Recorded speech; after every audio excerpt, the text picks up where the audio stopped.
the 14th of April, 1865.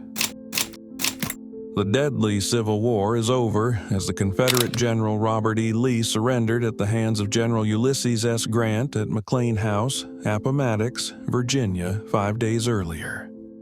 Confederate troops are surrendering throughout the South, and Washington, D.C. is celebrating the victory. President Lincoln is attending a comedy play at the Ford's Theater. Just as he sat in the gallery and was enjoying the play, someone sneaks behind him and shoots him in the back of his head.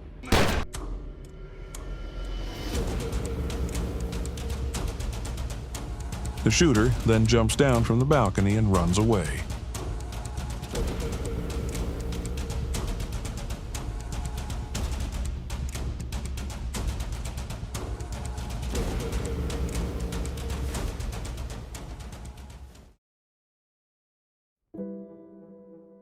Lincoln breathes his last the next morning and becomes the first U.S. president to have been assassinated. His assassin, John Wilkes Booth, a famous stage actor, is tracked down and killed in a barn near Port Royal, Virginia, on April 26, 1865, without facing a trial. Booth had assembled a group of conspirators with the intention of kidnapping the president and exchanging him for Confederate prisoners held in northern prison camps. However, his accomplices were a group of misfits who were not up to the task. After an abortive attempt in March 1865, which failed because Lincoln was not in his carriage as anticipated, the group disbanded. On Good Friday, April 14th, 1865, with the South having surrendered, Booth and his accomplices Lewis Powell and George Surratt planned to incapacitate the Union government by assassinating President Lincoln, Vice President Johnson, and Secretary of State William Seward. Booth managed to kill Lincoln. Powell assaulted and seriously wounded Secretary of State William Seward, while George Surratt, assigned to kill Vice President Johnson, lost his nerve and did not go through with the planned attack. The authorities began a roundup of Booth's alleged accomplices, which led to the arrests of Powell, Surratt, Michael O'Laughlin, Edward Spangler, and Samuel Arnold. Also arrested were Mrs. Mary Surratt and Dr. Samuel Mudd. Mrs. Surratt was the owner of the boarding house where the conspirators had held meetings, and her son, John, was alleged to be one of the plotters. Dr. Mudd, a Maryland doctor, had set Booth's broken leg. A military commission was assembled to try the conspirators, a military court for civilians. This was perhaps the first thing that made the whole business a whole lot controversial. Lincoln's war secretary, Edwin Stanton, was the brains behind the military commission. Stanton went to extreme lengths to ensure swift and harsh treatment was meted out to the conspirators, so that confidence of people in the Republic can be maintained. After a lengthy trial, Harold, Powell, Surratt, and Mrs. Surratt were found guilty and executed. The court sentenced Spangler, O'Laughlin, Arnold, and Mudd to prison after deciding that while they might have been involved in the kidnapping plot, but their roles in the murder did not seem so apparent. Mrs. Surratt was the first woman to be hanged by the federal government. It was later revealed that the court had recommended that her sentence be commuted to life imprisonment, although President Johnson may not have been made aware of the plea when he signed the death sentence. Interestingly, her son, John, was tried by a civilian court and walked free due to a mistrial. Similarly, Dr. Mudd has been portrayed as an innocent victim of circumstances who, in aiding Booth medically, was only doing his duty.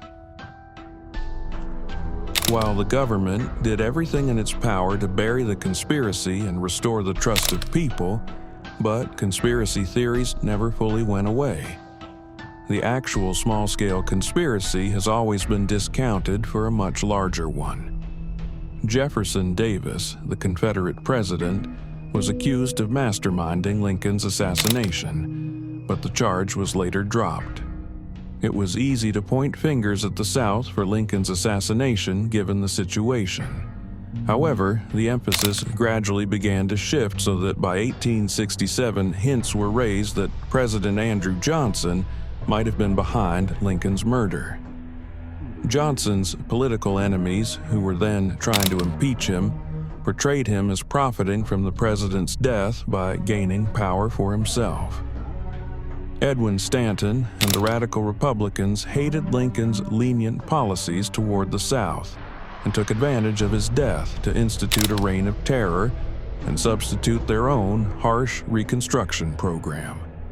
This developed into charges that Stanton and the head of the National Detective Police, Lafayette Baker, along with other radicals, had plotted Lincoln's death so that they might carry out their plans.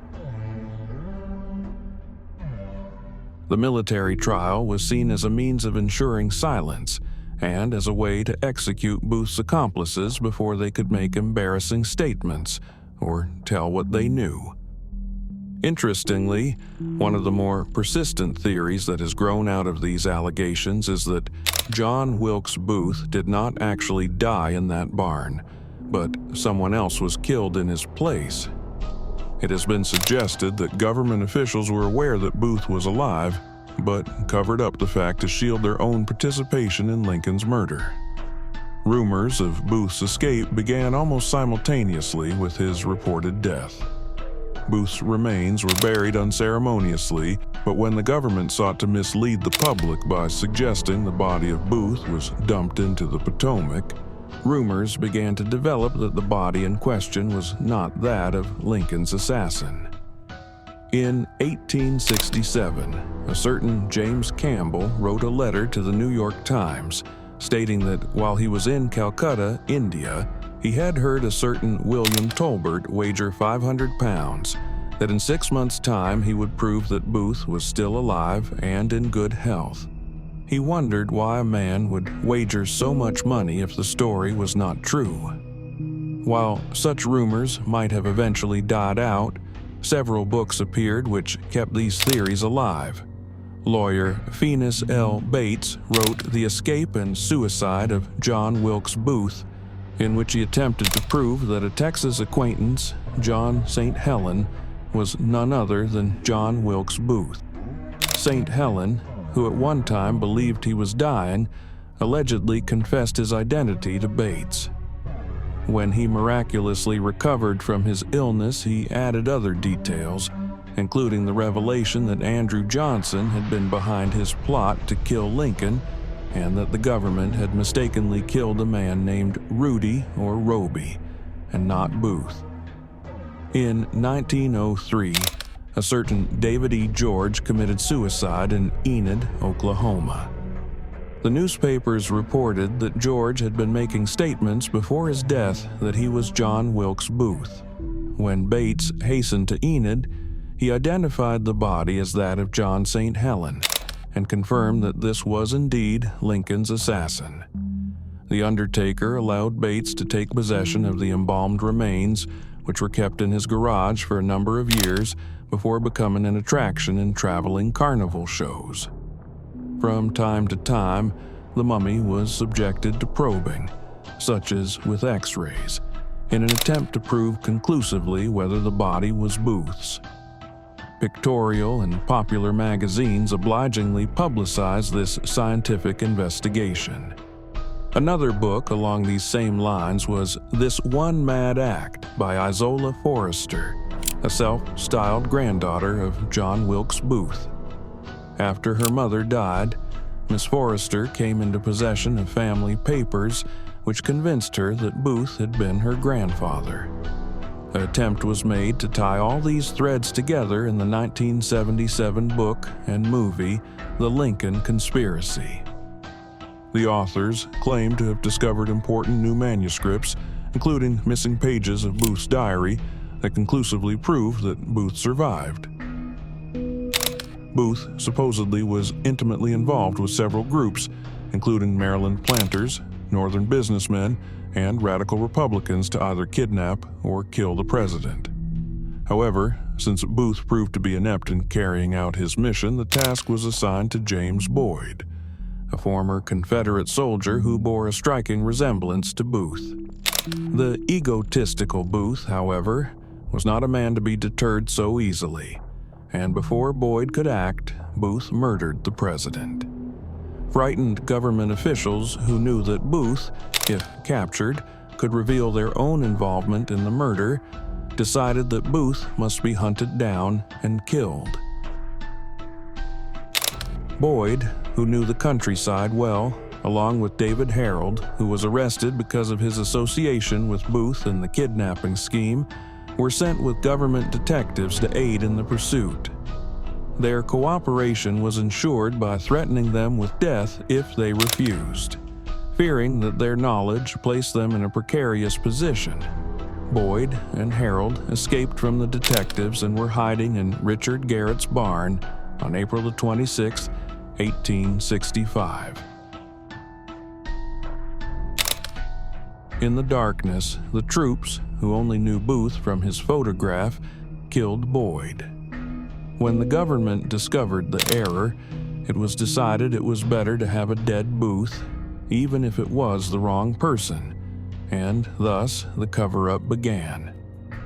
The real Booth escaped, according to this interpretation, going first to England and perhaps later to India. It is also quite conceivable that he returned to Enid, Oklahoma, to die as David George in 1903. While such theories have never been proven to be true, they raise much more fundamental questions about the Lincoln assassination and other assassinations in American history.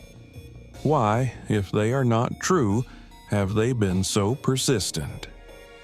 Whether John Wilkes Booth died in Garrett's barn or not, no amount of research or evidence is ever apt to dispel the conspiracy theories completely, since it seems to satisfy a fundamental human need to make assassinations fit into a pattern, so the conspiracy theories live on.